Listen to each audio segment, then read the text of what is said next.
نہیں ہے سر، آپ کو بالکل چوکر نہیں ہوگا۔ اب دوسرا یہ جو بلاک ایلوکیشن کے اوپر سیکرٹری صاحب کی بات سے آتا ہے،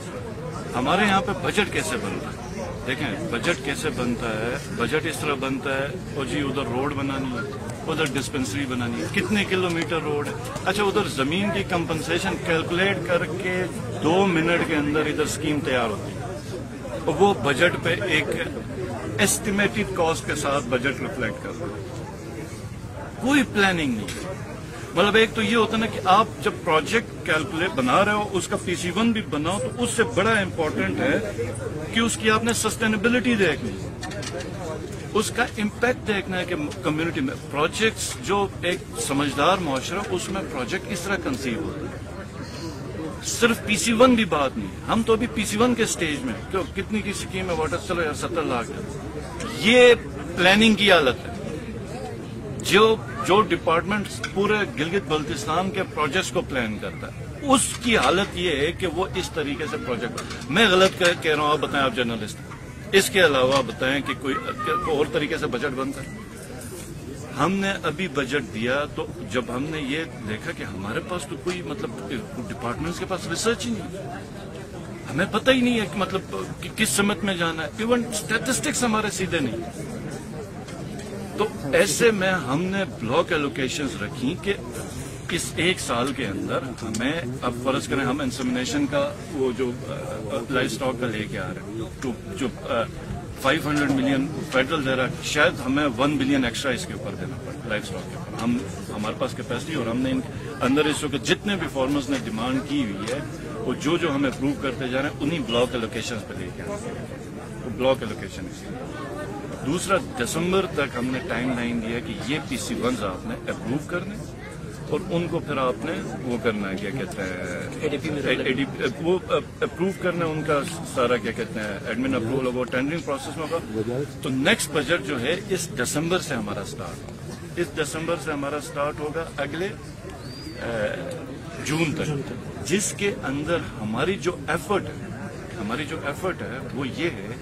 کہ ہم پہلے پروجیکٹس کنسیو کریں، ٹھیک، ایٹ لیسٹ ان کے PC1s ہم پہلے بنائیں، ان کی فیزیبلٹیز ہم پہلے کریں اور پھر ان کے فارمز کریں، ڈبل ایز شروع کریں، ایشو کریں، اور جب اس کے بعد ہمارے پاس پروجیکٹس آ گئے وہ ہم بجٹ پہ لے کے جائیں۔ تو اس سے کیا ہوگا، جو ہی ہم نے بجٹ دیا وہ سارے ٹینڈر پہ جائیں گے، تو نیکسٹ ایئر ہمارے پاس زیادہ ہوگا، اور جو ہم نے پبلک پالیسی یونٹ ہوگا تو پھر ہمیں اب اس سٹیج پہ آ گئے، تو اس سے آگے کی جو ہماری سٹیج ہوگی وہ یہ ہوگی کہ جو پروجیکٹ کنسیو کس طرح کرنا، ٹھیک ہے، معاشرے اس طرح بڑھے۔ اب میں اگر پھر کہوں کہ چلو 70 سال کا نہیں کہتا، 10 سال سے تو بیٹھے ہوئے تھے، یہ کیا بنیادی چیز انسان نہیں کر سکتا؟ حکومت کس لیے ہوتی ہے؟ لیڈر جو بنا ہوتا ہے یا کرسی پہ بیٹھا ہو تو وہ کس لیے ہوتا ہے؟ اداروں کو ٹھیک کرنے کے لیے، سمت کو ٹھیک کرنے۔ تو کیا ہوا ہے؟ گندم ہماری جو اس وقت باہر سے امپورٹ ہو کے آ رہی ہے، اس کے اوپر ہمیں 2 ایشو ہیں، ایک تو اس کے اوپر کوالٹی کے اوپر لوگوں کی بڑی ریزرویشن ہے، دوسری جو ہے وہ یہ ہے کہ اس کی پرائس ہمیں بہت مہنگی پڑ رہی ہے، اور ہم نے فائنانس ڈپارٹمنٹ اور پاسکو کو ہم نے ٹیک اپ کیا ہوا ہے کہ ایک تو اس کی کوالٹی اس کے اوپر ہے، اور اس کے اوپر میں نے ایک دوسری رپورٹ بھی مانگی ہے، کیونکہ ہمارے ادھر بہت ایک صاف کر کے آٹا کھانے کی ہمیں عادت ہے،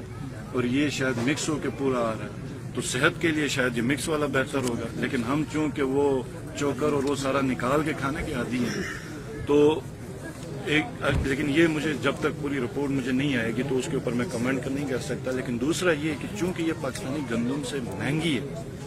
تو ہماری جو ایلوکیٹڈ سبسڈی ہے وہ پھر ہم اپنے ٹارگٹ پہ شارٹ ہو جاتے ہیں، تو یہ دونوں چیزیں ہم نے ٹیک اپ کر دی ہیں، اور مجھے امید ہے یہ فائنانس میں ہم نے فوڈ ڈپارٹمنٹ کو بھیجا ہوا ہے، پاسکو کو بھی کلیئر کر کے بتا دیں کہ ہم پاکستانی گندم، لیکن پاکستانی گندم ایکچولی